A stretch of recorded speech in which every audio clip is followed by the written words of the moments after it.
அதுக்கு ஒரு வடசட்டியில் எண்ணெய் ஊற்றி தேவையான எண்ணெய் ஊற்றிக்கலாம். கொஞ்சோண்டு கடுகு போட்டுக்கலாம். கடுகு பொரியிட்டோம்.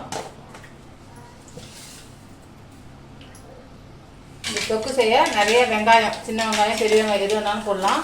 நிறையா போடணும்.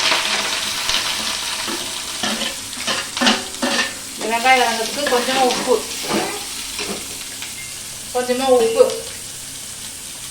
நல்லா வதங்கணும். அப்போ தான் கருவாடு தொக்கு நல்லாயிருக்கும். 2 நாளைக்கு வெளியே வச்சுட்டு கூட சாப்பிடலாம். இஞ்சி பூண்டு பேஸ்ட்டு நல்லா வதங்கிட்டோம். வதங்கிடுச்சு. இப்போ தக்காளி போட்டுக்கலாம்.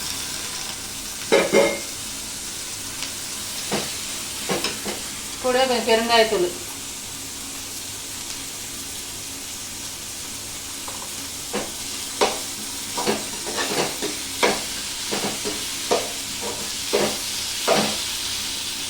அதனால மிளகாத்தூள்,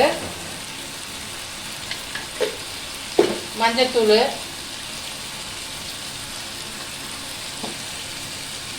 ஒரே ஒரு ஸ்பூன் கொத்தமல்லி தூள்,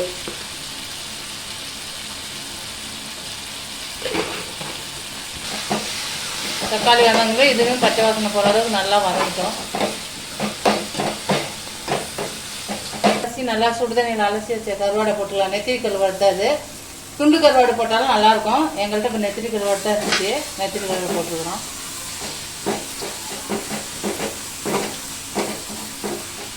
தண்ணி